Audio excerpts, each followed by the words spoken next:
everybody, and welcome to this episode of the Maturepreneur Podcast.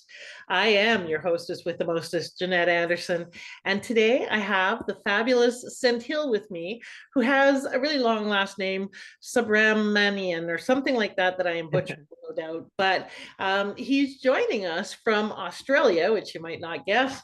Welcome, Senthil. I'm glad you're here. Thank you for having me, Janet. I'm happy to be here as well. And actually, it's Senthilkumar, but yeah, the short version is Senthil. Yeah. So you try and make it easy on those of us who just cannot wrap our little brains and stuff around your name.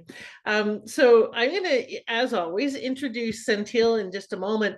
But today, what we're going to be talking about, folks, is 5 steps to building a consistent and low-cost lead generation system. Now, one of the things about this podcast is that it is targeted towards those of you who are too inspired to retire. So you're either getting going in your business or you're keeping going in your business, one of the two. And we focus on the inner and outer game of business. So sometimes I'll have someone on here talking to you about spiritual topics or how to maintain your health and wellness so that you've got the energy to run a business. Or we'll be talking about in-depth things like SEO or how to master your LinkedIn profile, very tactical aspects of your business. Today, we're going to talk about lead generation and using SEO to really support you with being able to do that. Now, I don't know if you're like me and you're not necessarily very technical, and your eyes might kind of glaze over as soon as I say SEO, which is search engine optimization. But hang in, we're going to make it accessible and understandable. That's one of the reasons why I picked Senthil, is because he can translate geek into understandable language and give you some advanced tips, but also some beginning understandings of this whole topic area and how to get more leads this way, right? Absolutely. So All right. I'm sure your audience is going to love this because I grew my businesses to over $1 million in revenue without using any social media or email marketing. I just used organic search content. So it's going to be interesting. Okay, well, I can't wait to hear that because, frankly, all the social media and email stuff is a pain in my butt. So, okay, so I'll give you the official intro and then we'll find out more about Senthil. His intro says, I am kind of an obsessed entrepreneur who's been running his own business for the past 10 years. While running my t-shirt printing company and art studio business, which I scaled to over $1 million in revenue using SEO, I almost ruined my health in the name of hustle and temporary sacrifices. I emptied my entire bank account when my art studio crashed during the COVID-19 pandemic. And I had to pay off over 100K in business debt as a solo founder when my team left me. Today, I've sold my art studio business, come out of that mess, and I've created and have discovered my passion of serving other business owners who are looking to grow their businesses with SEO. So he is, by the way, the founder of SEO with Senthil, and he's going to be talking about his 5-step Jumpstart Your SEO system and how he ranked for hundreds of keywords on the Google page, #1, and made over that $1 million in his business. So that I really want to find out about how you did that. So welcome.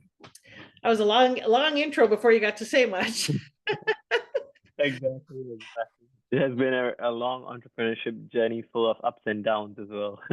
Exactly. Now, before those of you who are wondering, yes, he is a baby. He's not over 55, but he is got lots and lots of years and years of experience. And the purpose of the show is to support those of you who are 55 plus and too inspired to retire. So sometimes those experts are going to be, you know, a little longer in the tooth like you and I, and sometimes they're going to be younger but have the kind of expertise that you need. So I'm glad you're here. Tell us something about you that we wouldn't guess from reading your website or listening to your bio. What's something that most people would not know about you?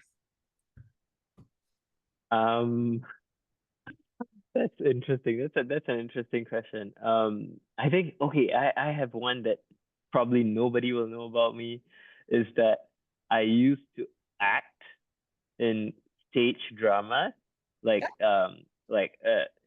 in the Indian, I mean Tamil language. Yeah. So this is just a fun fact about me. When I was in my schooling days, I used to love to do a lot of. I love filming and acting, directing short films and things like that. Yeah. You're a theater geek and a creative. And obviously with your music studio and your art, your t-shirts, you're still creative, still a creative professional that's turning. No, no, no, no. That's another fun fact. I'm not good in art. I don't know art. Okay, so Yeah. you're creative in other ways. So you're in Australia. How did you end up in Australia? Has your family been there for My a long time? my wife found a job here last year, so we moved because I'm always running my own businesses and it's kind of flexible online, so Yeah. I could move when she landed a job here. That's the advantage of having a mobile lifestyle and having an online business. So that's interesting. Absolutely. How was that move to Australia for you? Where did you come from before you went there? So we came from Singapore. Okay. Have you been there? Have you Oh, been there? I've been through there, but I haven't spent time there. But that's a You big change. should. Yeah. You should. So, You should. what was the biggest shock for you in that transition? The biggest shock is that shops here close so early. It's like they literally close by like 4 5 p.m. and yeah. In Singapore like everything is open till like 8 9 10 p.m. Yeah, and people work 12, 16-hour days in those shops. They don't work Exactly. very differently there than in a lot of places in the world. So, what got you interested in all of this? What's your why? What's your purpose in life? And how did that lead you to this path? So I think my purpose in life is to help others grow a business that they are purposeful about or like they are passionate about. Because when I first started business, I was just like looking for ideas that could make the money, and then I realized that that doesn't last because business always poses you with so many challenges. Like just when things were going well for my art studio, COVID-19 happened, and because I lacked that passion and interest in art myself, like I didn't I decided not to push on with that. Hmm. So I think finding something that makes you excited, like what I have found now, and really being able to monetize that or scale that so that you can live a contented and happy life, even if it is your older age, right? You want to be doing something that gives you meaning. So I want to help entrepreneurs do that. So, which is why I'm really excited to be on your podcast because I'm sure many old folks they are looking to do something that gives them a lot of joy in their old age and as well as create a lot of impact and reach a lot of people doing what they do. True, true that. But most of us would not call ourselves old folks. We would probably say we're just getting going. And so, um, Mature, yeah, mature and mature. experienced Yes. adults, right? Yeah. Wisdom workforce, that name we'll accept. Old, not so much. I think, and yes, we are older, but there's a lot of ageism inherent in our language and in the world, and old gets tied to and is synonymous with done, not valuable anymore, dismissed and so forth. So I even, don't agree with that. I yeah, don't agree with well, that I because agree. I learned the best things from people with experience, like so much wisdom, so much valuable things to learn from. I think one of the things I really appreciate is the amount of patience, the amount of uh, uh, thought that you give to everything because I remember being fast and furious and being aggressive and I just ended up making a lot of silly decisions myself in my entrepreneurship journey. Yep. So One of the benefits of getting older is that hopefully, not always, not necessarily, but you're getting wiser as well. And like you said, more patient and more willing to check things out a little more thoroughly.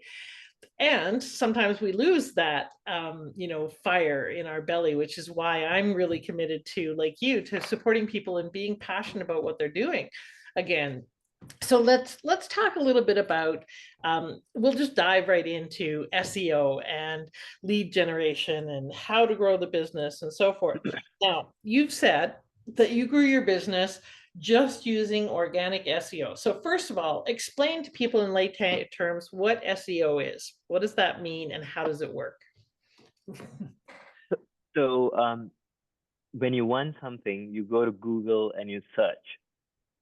And when you enter something, let's say you wanna maybe book a flight ticket, or maybe you wanna book or you wanna travel somewhere, and you are looking for some tourist attractions. So you type in things to do in Singapore, for example, and then some of the results show up.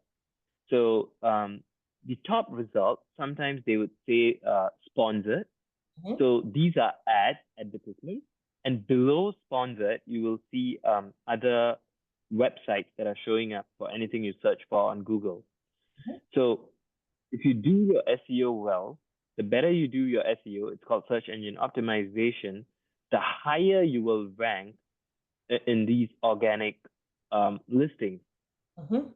So search engine optimization is basically creating website content that ranks well on Google so that you attract people searching for information related to the products or services that you offer. And is it just websites?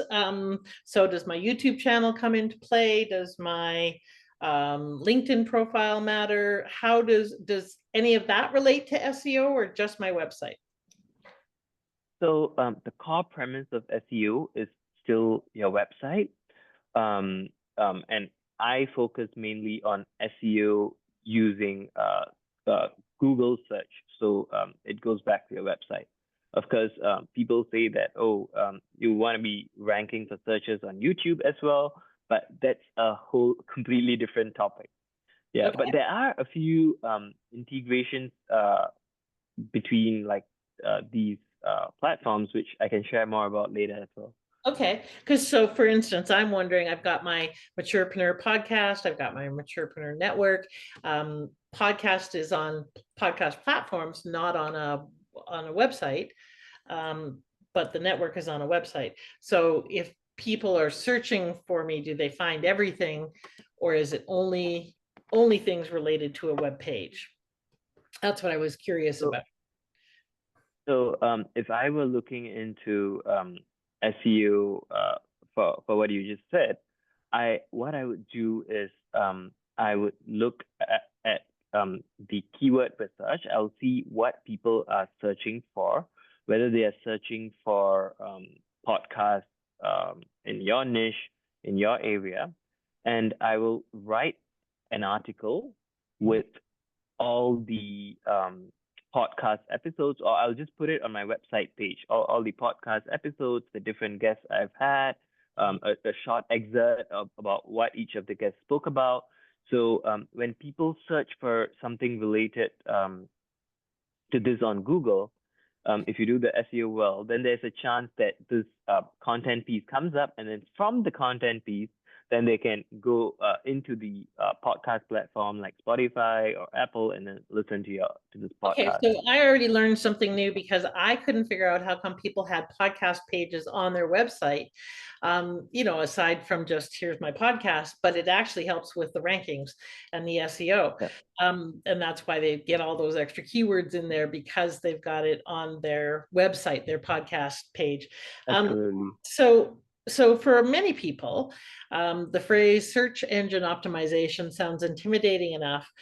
Keywords, all of that kind of stuff sounds complicated. Is this something that mere mortals can master, or is this actually something that people need to go to an expert for? I think that anyone can master SEO if they put in the effort and time into it over a period of a few weeks, even. Yeah. And it starts off with the fundamental principle of SEO, of understanding the fundamental principle of SEO. So before you can understand the fundamental principle of SEO, you need to understand how Google makes money, because Google is a business as well. So, Jeanette, I want you to play along with me here. How does Google make money? How do Google make money? Yeah, yeah. I did mention the a hint of the answer earlier on, but yeah. I don't know. I would probably Google how do I make money? Is that what No, you mean? no. How does Google as a business Oh, how make does Google money? make money? Okay. Exactly. I would say from ad revenue. Absolutely. So now that we understand that Google makes money from Google advertising, if you are Google and you want to make more money from Google advertising, Yep. then what do you need? More advertisers and people clicking on those Correct? ads so that they get results, so that they get more money. That's a fantastic answer, because before you get more advertisers, you need more people searching on Google and clicking on these ads. So if you want more people to be searching on Google, on your platform Google, then how would you choose to the organic content to rank on Google when people are searching for a keyword on Google?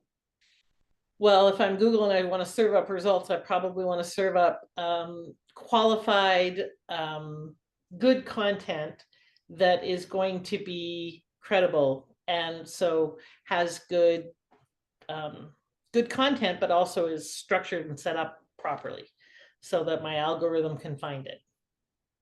So among podcasts I've spoken in, I think you gave the best answer. You want to be I would. finding, you want to be ranking content that is not just relevant, but outstanding.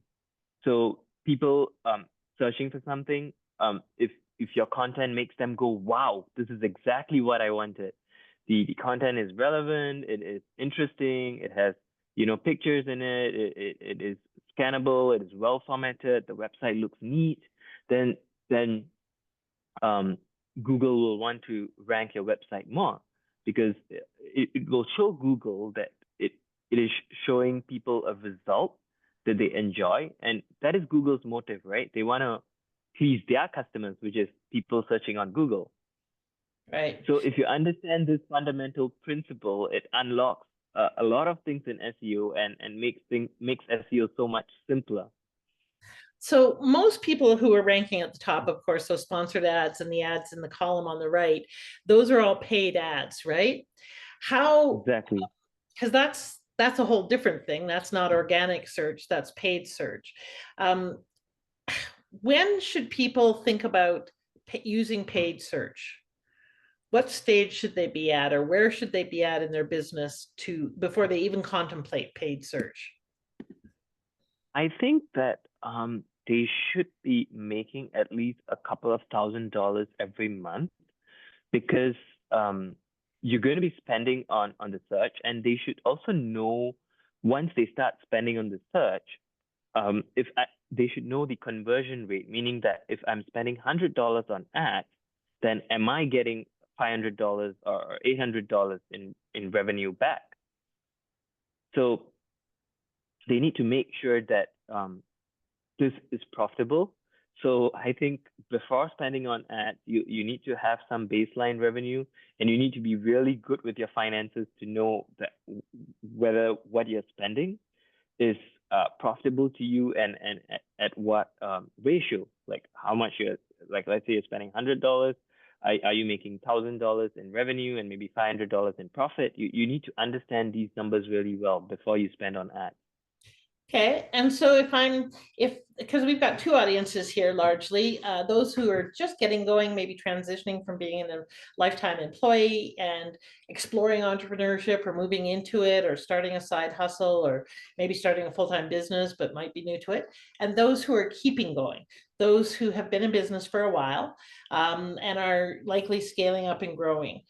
Um, when is the right time to um, think about and incorporate SEO? Because there's so much when people are getting going that people tell them you got to do this and you got to be here and you got to be on that platform and this platform, and they just get overwhelmed. Do they need to think about SEO right from the beginning when they create their first website, or can they wait till they get their poop in a group? So I think that if they are a service-based business, it really makes sense to think about SEO from very early on in the business, because people, a lot of people search for services on Google, like if you wanna to go to a restaurant, or if you wanna plan a party, or if you Or wanna a go to an business art coach? studio, Yeah. right? Or you want a business coach? Yes. Yeah, yeah, yeah. You want coaching services, you want to engage, or you want to be on podcasts, like you go to Google to search, and when you reach people who have a stronger buying intent, like people searching on Google already have more interest in the product or service you offer than someone just randomly scrolling Facebook. So if you can reach those people, then it'll be easier for you to convert them into paying customers than to someone who has no idea about all these services. Yeah, Right. so it's good to think of SEO early on in that journey. Okay. And one more key point here is Yeah. to when you're early on in your journey, always look at free advertising strategies, like lowest cost advertising strategies first, and be really good in it. And once you start making a lot of revenue from that, then you can look at paid advertising strategies. That makes a lot of sense. So let's talk about what does help with search engine rankings. What are some of the things that people could be thinking of or doing themselves as they're creating content that would help them? So I think the very first thing that people need to do, of course, after understanding the fundamentals, but before creating the content, is doing keyword research. So I often tell people that doing your content on your website without doing the keyword research is like getting inside a car without an end destination in mind. Okay. Right? So you'll be going in circles. So you want to know what keywords in your niche that you want to rank for. So to do that, you need to see how many people are searching for a particular keyword. So look at the keyword search volume, and then you can even look at what is the competition for each keyword. So this helps you when you're starting out, because when you're just starting out, you don't want to go into the most competitive field. You want to start off with keywords with a bit less competition in your niche, and then win those keywords first before even looking at the more competitive keywords. And the third thing you want to be looking at is the profitability element of a keyword, because within a keyword, there are educational keywords and there are profitable keywords. If someone is searching for how to make more money, or SEO steps, they may not be looking to buy a course or a coaching program just yet. Maybe they just want more information online to try and implement it themselves. So it's an educational keyword. Or in my niche, when I was doing corporate team bonding and art jamming, um, some people will search for why is corporate team bonding important, or just more information about corporate team bonding. So this belongs more to the to the educational keyword. Whereas if they're searching for indoor corporate team bonding activities in Singapore, then obviously they have a much stronger buying intent. So this is a lot more of a profitable keyword. So there are three things. So to summarize, there are three things you need to look at in keyword research: the number of people searching for the keyword competition, and the extent of profitability for each keyword. And you need to have a balance of educational keywords and profitable keywords, because educational keywords help to build credibility, help to build your brand, help to build trust that you know what you're talking about. So after you have these keywords, then you can think of what is the content to write to rank for each of these keywords. Okay, so hold on. Let me just go back a few things. So, what number of people are searching on those phrases? What is the profitability of that keyword? And what was the third thing? Competition. Competition, right? Okay. How competitive? But when you're talking about profitability and competition, aren't you talking more about using those keywords in paid ads versus in organic search? How does profitability come into organic search? Because that can't I just go ahead and put all those keywords throughout my content?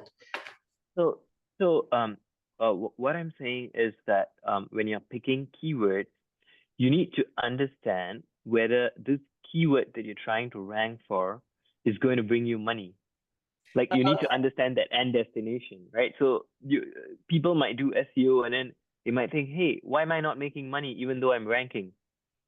Probably you are writing around something that, someone finding an article, they're just gaining some knowledge. Okay, Yeah. gotcha. Now I understand. Which ones are the keywords where people are actually actively seeking a solution to a problem that's going to be a paid solution versus where are they just interested in getting more information on something? Exactly. So you need Okay, to have both. Yeah. okay. And what is the when you say do the keyword research, where do they do that? So my favorite tool is this tool called Uber Suggest, and they have a 7-day free trial. So if you're just a small business and you don't want to spend on their monthly plan, you Mhm. have to learn how to do keyword research. I have articles on that on how they can get the keyword research done, but you have to learn it before you sign up for that free trial, so that So, once you're on the free trial, you utilize the 7 days and get all your keyword research done. so Yeah, you said Uber suggests, is that right? yeah, Okay. yeah. Um, can't you just go to Google Analytics and find this keyword research or not? So Google had this tool called Google Keyword Planner. I think it still has this tool called Google Keyword Planner, where you can check how many people are searching for different keywords. But then recently, they have made the data very restrictive in Mm, terms of they don't show the exact number of searches for keywords, especially if you're not spending on Google advertising. So mm, what they end up showing users who are not doing advertising is they show you 10 to 100, 100 to 1,000, 1,000 to 10,000. So yeah, big so bands that aren't I helpful. stopped. Yeah, Okay. I've stopped Um, using that. so you need a, by the sounds of it, you need a third party tool like Uber suggests or something like that that will help you. Especially for finding the keyword search volume. For searching for keyword competition, I'm not going to go into the nitty gritty here because I have it on my website, but it's called, I have a method that does not require a SEO tool. So you just need to use Google. It's called the all in title method. I've written an article on it on how to use that to check for competition around different keywords. Okay. All right. And so while we're at it, we'll do this also later, but what is your website that they can get those articles? SEO with Senthil.com. So Okay. SEO with WITH Senthil, my name, SEN for Norway, THIL for London dot Okay. com. Yeah, Awesome. simple. Okay. And so keywords is one way to increase your SEO. What are some other ways that support people in getting more organic traffic? So basically, my whole lead generation system using SEO just revolves around 5 steps. Okay, so the first step is what we covered about understanding the fundamentals, how Google chooses content to rank on Google, page one. And then the second step is the keyword research, which we have also briefly covered. And the third step is writing the content and publishing it on your website.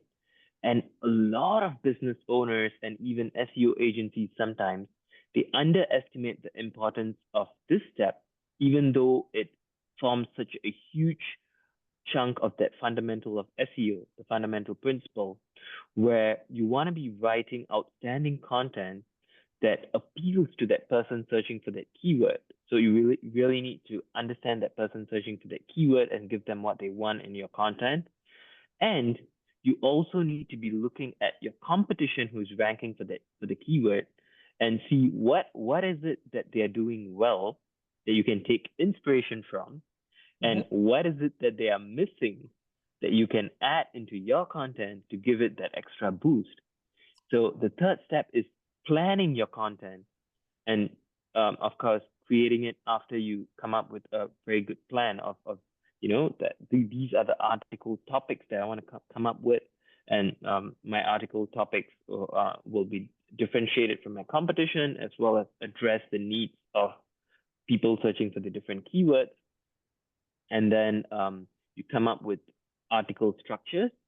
So let's say you come up with a few article topics that you want to write, and then you come up with the article structures, and then you write the articles and you publish that content on your website.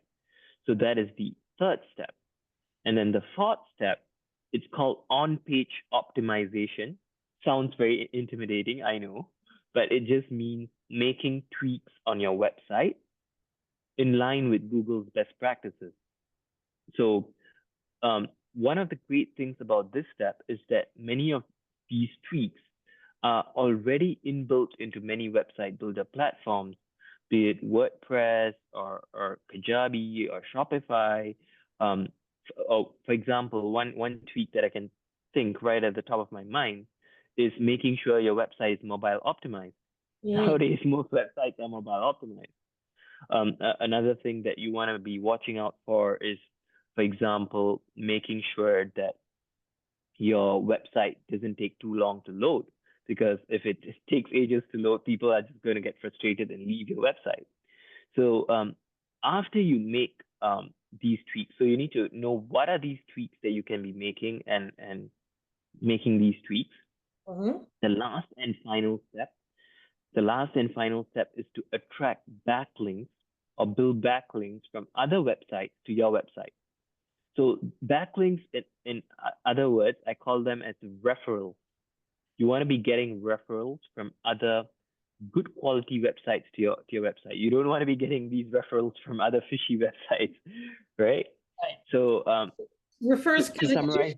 It used to be, so just on the backlinks thing, it used to be the long time ago, the strategy was go on all of these fishy websites and any website and have them embed your link somewhere on their website. They would have pages and pages and pages of links. And so now linked to you, but it doesn't work anymore like that, right? So you actually have to have a legitimate referral from a site for that to show up and be. So it has to be someone who has you in their resources page, or who blogs about you, or who talks about you and has your link on their page. Is that right? Exactly, because today AI is so advanced, and Google has cracked on all these websites just trying to game the algorithm by stuffing their links on thousands of websites. That's not going to help you with SEO today, because Google is much smarter today than it was like 10, 15 years ago. Yeah, and for the link building step, there are 11 link building strategies, or more than 11 link building strategies out there.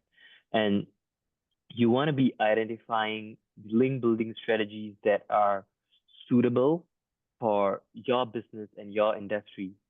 And you'll be very surprised, but one of the link building strategies is getting onto podcasts. Yes. Because when you get onto podcasts and your podcast host has their own website, obviously they are gonna give you a backlink, or a shout out to your website. So it's a referral from another good quality website to your website. So just to be clear about that, for instance, if I have websites that podcasts that I've been a guest on, and I have a speaker page on my website, and I put their podcast thumbnail and maybe the URL to their podcast, that would be considered a backlink for them, right? Yeah, that'll be considered a backlink for them. Right. Correct. And if they So put on their podcast page, me as a speaker and a link to my website, that's a backlink for me.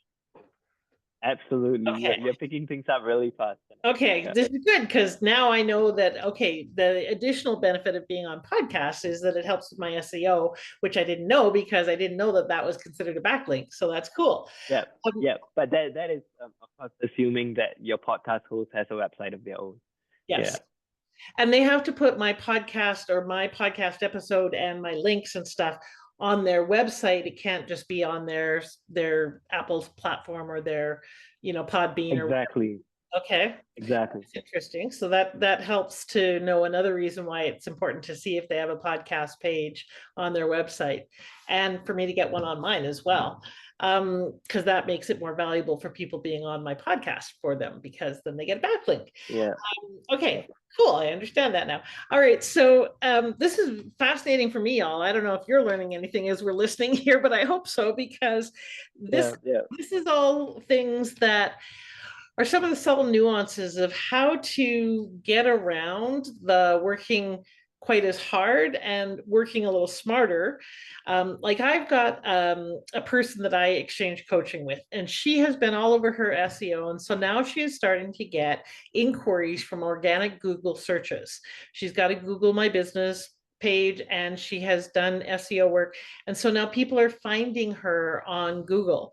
I have not done that, so they are not. So, what's the difference that you saw when you optimized, like, because you said you didn't do social media and you didn't do paid advertising.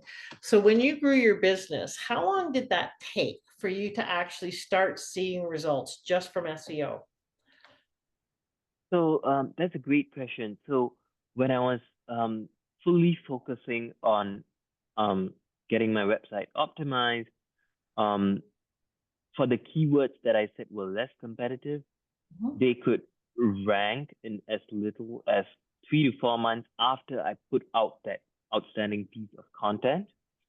For keywords that were a lot more competitive, it can even take a year or longer.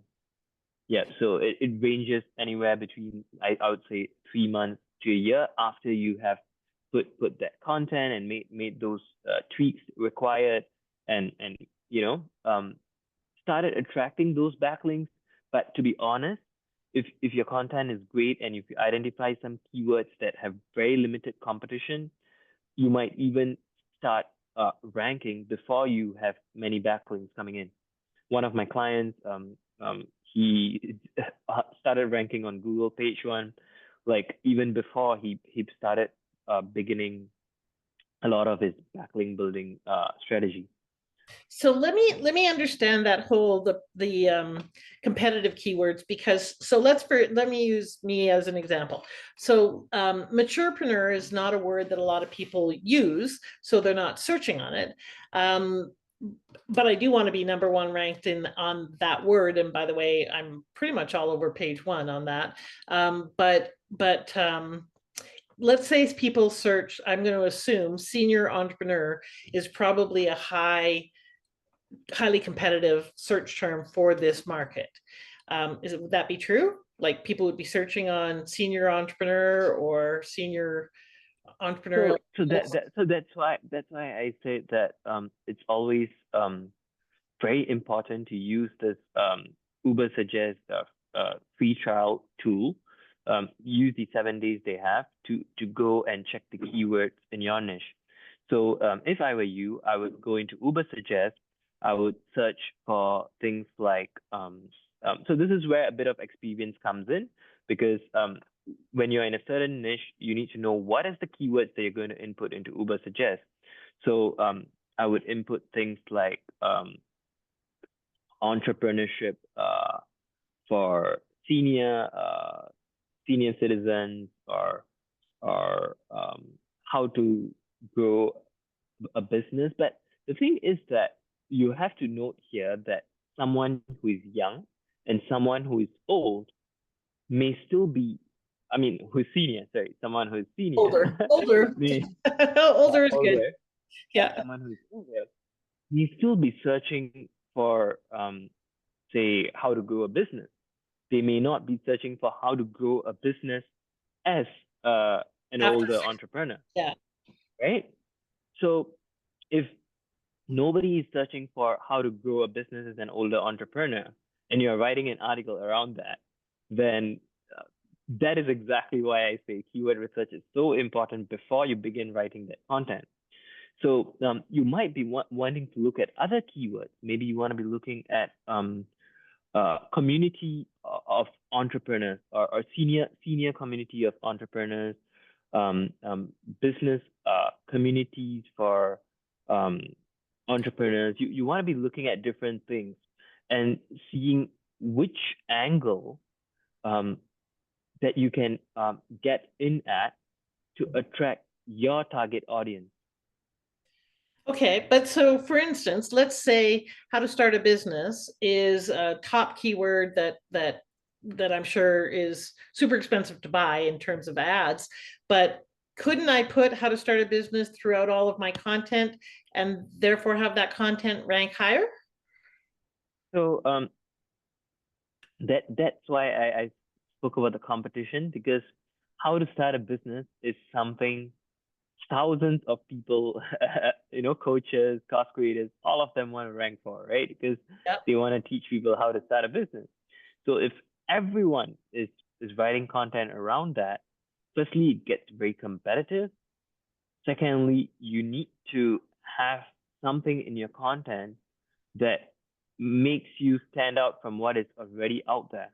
Yeah, yeah. So that's why you need to understand the psychology behind that person searching for that keyword, and sometimes you may even need to give out your best secrets on your content piece, so Right, that people start sharing the article and say that, wow, I found this article, I searched for how to make money, and like, I some of these tactics are really working. I'm excited, right. right? So sometimes the more specific you can be, and the better the advice you can give these people searching for these keywords, the better your content is positioned to rank. Okay. Well, speaking of giving people your secrets, tell people about your checklist. Okay, so I have this 5-step SEO checklist for ranking on Google page one, where I share about these exact 5 steps I just shared a couple of minutes ago, um, on how you can execute on each and every of these steps on your own. So if you're tight on budget and you want to get started on your own, get my 5-step SEO checklist and go through each step and just mark each step as done as you do them. So just take it like one step at a time. Okay. I've broken down each step into smaller details as well, so that the details are not missed during the whole process of optimizing SEO for your business. But of course, if you are constrained for time, and you need some expertise, then you can book a free one-on-one SEO evaluation call with me, where I can look at how I can help you grow your business with SEO. And if everything is a good fit, then of course I'll be more than happy to take on clients onto my program as well. Okay, awesome. I'm just kind of, I did go and get your download and I'm looking quickly through your site so they can go where to get that. So say the link. SEO with Senthil.com. So the exact same link as earlier, SEO with WITH, Senthil, SEN for Norway, T for Thailand, H for Holland, I for India, L for London. Okay, So SEO with Senthil.com. so there's a ton of content on here, folks, that I'm looking at, articles and different kinds of resources, how to create outstanding content with a robust article structure, title tags, meta descriptions, and URLs. How long should your content be? All you need to know about schema markups, which I don't even know what those are. How about gray area behind paying for backlinks. Lots of great expertise and resources here. So this is a good example of providing a ton of value and giving people the what So here's what you need to do. And that they can then run with if they know how to implement the what. And if they don't, then they'll Exactly. come back to you and hire you to do the what for them. So it's a Exactly. very good business strategy. And this is a good example of it, of using this to drive clients to you who just go, okay, I read it, I know it, I don't want to deal with it, you deal with it. And then they come back to you and say, you just take care of this, which works really, really well in a lot of areas, especially if what So, you do is so complex. just a disclaimer, because if people go to my website, they see all these blog articles, like things like schema markups and all this, they're going to get overwhelmed. So don't do that. If you go to my website, don't look at my blog articles, but get my 5-step SEO checklist first, because that breaks down in the exact order that you need to do each step to Okay, work on your SEO. Yep.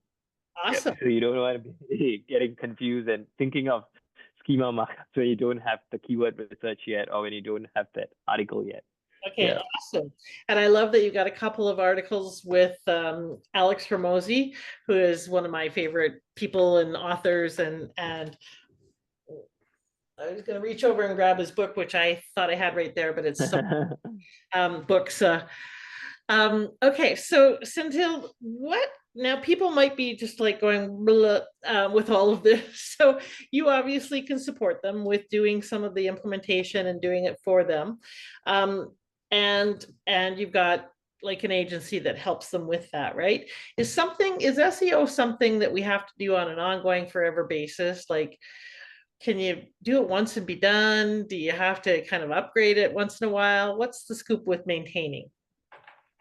So I would like to mention another thing here, because you mentioned the word agency, but that's one point that I'm differentiating myself now, because how agencies work is they charge you a monthly retainer fee, and there's no transparency with what is going on behind your website. They just tell you, oh, hand me your website, and like, just pay me like a couple of $1,000s every month, and keep paying me monthly, and you'll see articles rank. And then some of them, they don't fulfill their promise, and then some of them, even though they fulfill their promise, you might be ranking for keywords that are not profitable, because you are paying the agency too much every month, and it's an ongoing basis, right? And if and the worst thing is that if you want to stop that contract and your article rankings go down, then you don't have any idea how to bring your article rankings back up yourself. Right. So I decided that I'm not going to run an agency per se, but I'm going to do a done with you program. So what I do is I do the most strategic parts of the SEO work for my clients. For example, I do the keyword research for my clients. I come up with the content strategy, meaning I come up with the article topics. I do the competitor research for them, and I tell them, hey, these are the articles that you need to write, because this is your business. I'm going to tell you these are the articles that are going to do well, and you need to make sure these articles are outstanding. And I'm going to give them some structures and ideas about how they can do that. And of course, as they are doing that, I coach them, and if the articles are not up to the mark, then I help them to improve those articles. And I kind of work with them more than doing everything for them, because I want them to learn and understand the whole process, so that once we get through all the 5 steps, then once they start ranking on Google, they know what is it they need to do to maintain those Google rankings, and they don't have to, get fooled by these SEO agencies that Yeah. charge charge them every month for years down the road. Okay. And So you help them get some another fish and teach them how to fish at the same time. exactly, and another uh, key point here, because you asked me about content, whether I have to create content forever. So that is the great thing about SEO that I like. You Once you do the keyword research, usually for most niches, let's say you pick about 20 keywords, or 10 to 20 keywords, and then eventually you come up with those article topics. So for many of my clients, it's only about 5 to 12 pieces of articles. I'm not saying those articles are going to be easy. It has to be outstanding. It has to differentiate. It has to value add. But it can be that 5 to 12 pieces of articles that once you create it and then you keep improving on it, of course, you update it if there are changes. But if a few of these articles become these lead magnets for your business once they start ranking on Google. So once that happens, you don't have to keep creating new content. You already have um, these articles which are called like cash machines, like bringing in leads for your business every month. And so you keep mentioning, and I could talk to you all day, but and we do have to wrap up here, but you keep mentioning articles. So can it be things like an ebook, or can it be things like a checklist, or things like other formats than articles, and still those So keywords? so talking about articles and ranking on Google, now what really adds value to an article is within that piece of written content, you also add in images, you also embed videos from YouTube, and you put in infographics, you really make it that top notch, referral piece that people in an industry go to for that quality, then that's what you're looking for. So whatever you're doing in other formats, integrate it with that written piece of content to rank on Google. Okay, so it can be an ebook or a infographic or something like that. It doesn't have to only be in article format. Um, so if you are doing an ebook, then of course it cannot be like a downloadable ebook, because if it's a downloadable ebook, then Google cannot read that ebook. You want to make sure that your written piece of content has header one, header two, bullet points, things that Google can read from the Okay, back end but to that's know being what this content piece that of content is about. it can read before without downloading. Got it. That makes sense. Okay, so let's wrap up here. So basically, what we've been talking about is 5 steps to building a consistent low-cost lead generation system. And the idea behind this is when you are ranking and your content gets found, whether people are looking for educational or what you're calling profitable content, meaning they're looking for a solution right now, they're buyers who are actively searching versus people who are interested in searching and maybe buyers down the road, um, they will find your content because you're ranking, thanks to the SEO. And then they are more likely to reach out to you because they've found you, because you've shown up on ideally page 1 of Google, or shown up high in the rankings anyways, with relevant content that is speaking to where they're at right now in that inquiry, in that stage of questioning that they're in, and that will generate leads for you. So it's not paid traffic, it's content that you create. So it may not be, it's not free. It takes your time to create the content, to create the articles, to do the SEO work, to perhaps hire people to help you with that. But then it ends up being something that keeps you front and center. And when people are looking for those keywords or those solutions, they will find you rather than you having to go out and find them. Is that what that's basically the summary of the how to get the low cost lead generation system working? Absolutely, absolutely, Janet. Yeah. So it's basically what you just said, and the 5 steps, which is getting the fundamentals, doing the keyword research, coming up with those outstanding pieces of content, making those tweaks on your website, and finally getting some backlinks from other websites that are relevant to your website. And yeah, that's just it. Okay, awesome. I love that. So go and get his 5 steps download so that you have that in more detail and you can work through it at your own pace, and see which of these tasks you want to do and which you don't want to do. And the ones that you don't want to do completely on your own, you want support with, you can reach out to Senthil and he will work with you. He'll teach you how to fish and help you get fish, and or find experts, but really vet them, because especially in the technical space where people don't know what they don't know, it's so easy to have agencies or companies or individuals promise the moon, they sound good, but they don't necessarily know what they are talking about, or they're not as good at what they promised to, they don't deliver what they promised. So make Yeah, sure and you get referrals. um, it, two things, because you mentioned about agencies and being careful when working with these agencies. Two things to be really careful about is step three, where I spoke about content creation. Are they going to help you with creating those outstanding pieces of content that differentiates you from your competition and really adds value to your end user? And this is something many agencies lack.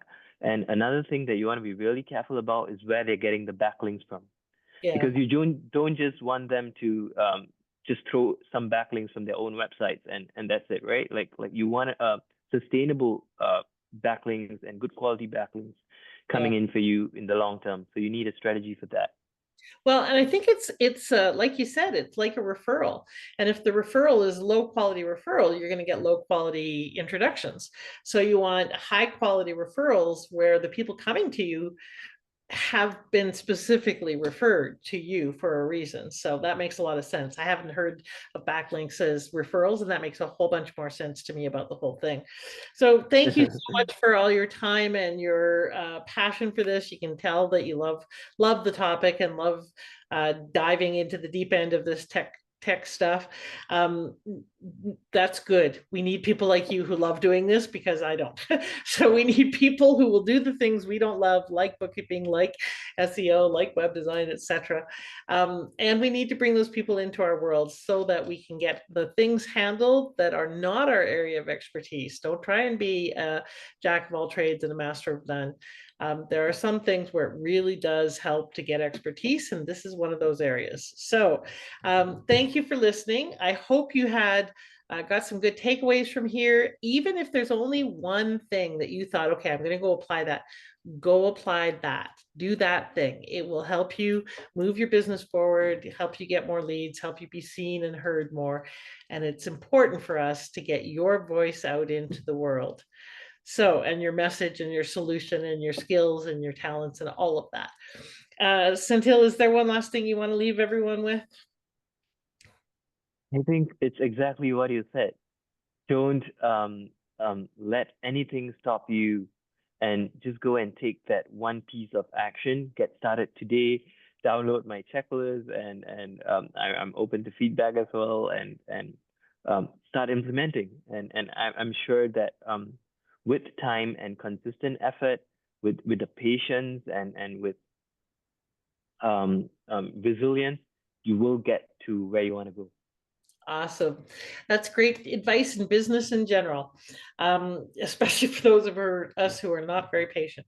We need to hear that a lot. So thank you for being here. I know it's late where you are, so thank you for being up late. And ladies and gentlemen, do apply one thing you heard here.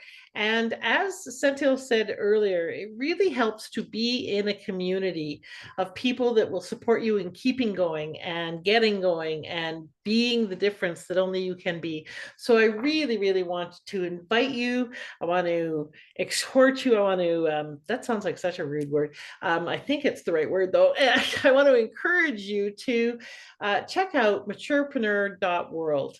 The network is a community, a low cost, incredibly valuable community for you to find other people like you who are 55 plus and hashtag not done by a long shot. So let's support each other. Let's lift each other up. Let's support each other with expertise and education like this so that you can be the difference that only you can be, my friend. Have a great day. Thanks, Senthil. See you all soon. Thank you. Thank you, Bye-bye. Jeanette.